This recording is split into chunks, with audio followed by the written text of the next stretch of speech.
సంజయ్ జాజు తెలంగాణకి కొత్త సీఎస్. అయితే ఇప్పటిదాకా ఉన్న సీఎస్ రామకృష్ణారావు గారిది ఈ 30 తారీఖుతోని అయిపోతుంది. ఆయనే పదవి అయిపోతుంది. రిటైర్ కాబోతున్నాడు. ఆయన రిటైర్ అయిన తర్వాత ఆయన ప్లేస్లోకి ఇప్పుడు ఈ సంజయ్ జాజు అనేటైనని తీసుకొచ్చి పెడుతున్నారు.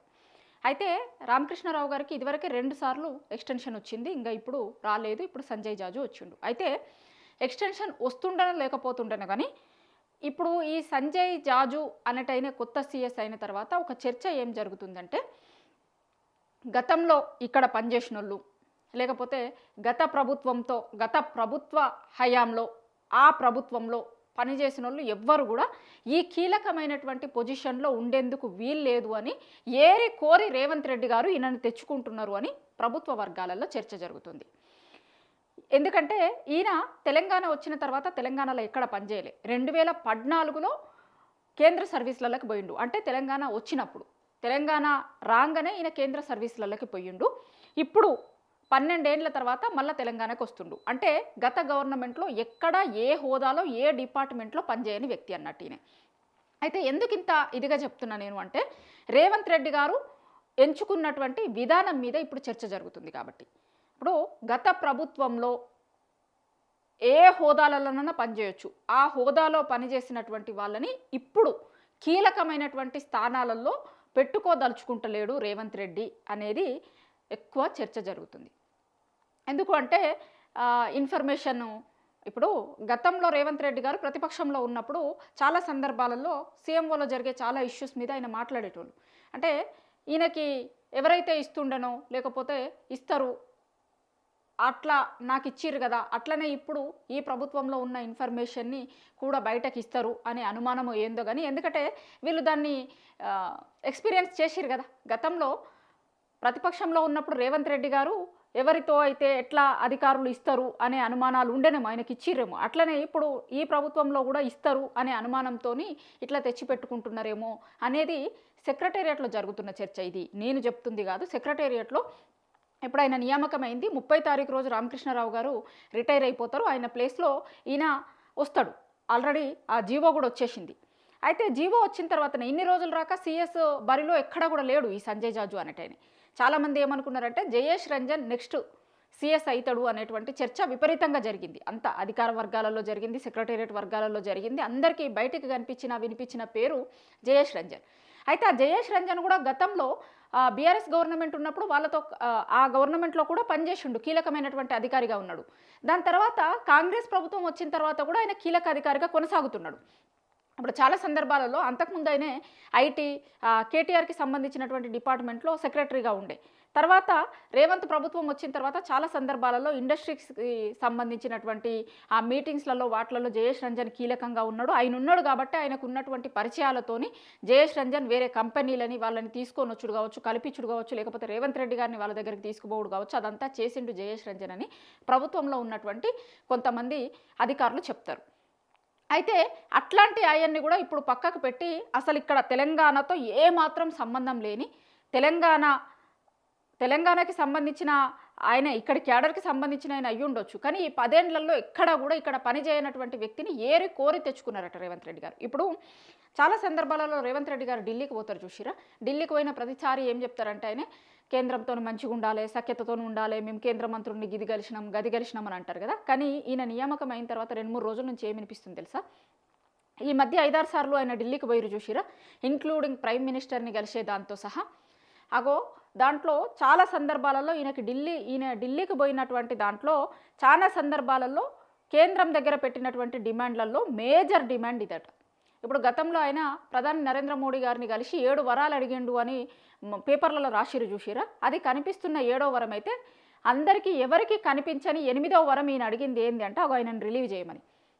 ఢిల్లీకి ఈయన పోయిన చాలా సందర్భాలలో చాలామంది ఏం చెప్తారంటే, అధికారులు ఏం చెప్తారంటే, సెక్రటేరియట్ వర్గాలలో కొంతమంది అధికారులు ఏం చెప్తారంటే రేవంత్ రెడ్డి గారు దగ్గర 3 నుంచి 4 సార్లు ఢిల్లీకి పోయినని రిలీవ్ చేయమని అడగడానికి పోయిరట.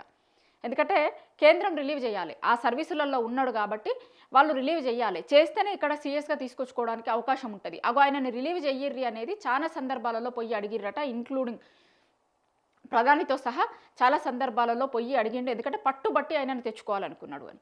మరి అంత పట్టుబట్టి ఆయనను ఎందుకు తెచ్చుకోవాలనుకుంటున్నాడు అంటే ఆయనకి తెలంగాణలో ఉన్నటువంటి అంటే ఇక్కడ ఇష్యూస్ మీద ఇక్కడ రాజకీయాల మీద అవగాహన ఉండుండొచ్చు కానీ ఇక్కడ ఉన్నటువంటి నాయకులతో సంబంధాలు లేవు అనే చర్చ జరుగుతున్నప్పుడే ఇంకొక చర్చ కూడా ఏం జరుగుతుంది అంటే ఆయనకి మరి కేంద్ర ప్రభుత్వ పెద్దలతో అందరితో సంబంధాలు ఉంటాయి కదా, మరి కేంద్రంలో బీజేపీ అధికారంలో ఉంది కదా, దానికి ఇక్కడ ఉన్న వీళ్ళు ఏం చెప్తారు అంటే ఇప్పుడు కేంద్రంతో సఖ్యతతో ఉన్నటువంటి లేకపోతే కేంద్రంతో ఈజీగా పోయి మాట్లాడగలిగేటువంటి అధికారులు ఉంటేనే కేంద్రం నుంచి రావాల్సినటువంటి నిధుల విషయంలో కావచ్చు, కేంద్రం నుంచి రావాల్సినటువంటి పనుల విషయంలో కావచ్చు లైజనింగ్ చేయడానికి ఈజీగా ఉంటుంది కాబట్టి దానికోసం ఈయనను ఎంచుకున్నాడు అనేది కూడా ఒకటి చెప్తున్నారు. సో ఈ రీజన్స్ పైకి చెప్తున్నప్పటికీ కూడా వెనకాల ఉన్నటువంటి రీజన్ అయితే ఇక్కడ ఎప్పుడూ పనిచేయనటువంటి వ్యక్తిని తెచ్చుకోవాలనుకున్నాడు. మరీ ముఖ్యంగా గతంలో బీఆర్ఎస్ ప్రభుత్వంలో పనిచేయనటువంటి అధికారి కావాలి అనేది రేవంత్ రెడ్డి పట్టుబట్టిండు అని చెప్తున్నారు. ఇప్పుడు మనం చూసినాం ఇరిగేషన్లో ఒక అతన్ని తెచ్చుకున్నారు, ఏపీలో పనిచేసిన ఆయనని ఇక్కడ తెచ్చుకున్నారు, ఆదిత్యనాథ్ దాస్ అనేటైనని. అది ఒక్కటి, ఇంకా చాలా డిపార్ట్మెంట్లలో కొంతమంది సలహాదారుల రూపాలలో కొంతమంది అనేక రూపాలలో ఏపీకి సంబంధించినటువంటి అధికారులు ఇక్కడికి వచ్చి చేస్తున్నారు అనేది తెలంగాణలో ఉన్నటువంటి ఇక్కడ ఉన్నటువంటి కొంతమంది అధికారులు చెప్తున్నారు. ఇప్పుడు పనిచేయడానికి దీనికి ఇక్కడ ఉన్నటువంటి అధికారులను ఎవరిని నమ్మకుండా బయట నుంచి లేకపోతే వేరే రాష్ట్రం నుంచి తీసుకొని రావాల్సినటువంటి అవసరం ఏముంది అనే చర్చ సెక్రటేరియట్లో విపరీతంగా జరుగుతుంది.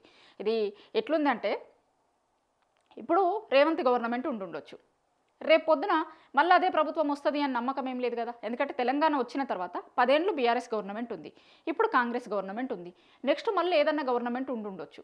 కానీ ప్రభుత్వంలో పనిచేసినటువంటి అధికారులకి ఆ రాజకీయ నాయకులతో సంబంధాలు ఉంటాయేమో ఇంకొకటి ఉంటుందేమో అనేటువంటి రీజన్తో వాళ్ళని పక్కన పెట్టడం ఎంతవరకు కరెక్ట్ అవుతుంది అంటారు. ఇంకొకటి కూడా ఒక చర్చ ఏం జరుగుతుందంటే ప్రభుత్వాలు మారొచ్చు కానీ అధికారులు అయితే వాళ్ళే ఉంటారు కదా, అదే అధికారులు ఉంటారు, అదే అధికారులతో పనిచేయించుకోవాల్సి వస్తుంది, అదే అధికారులు పనిచేయాల్సి వస్తుంది.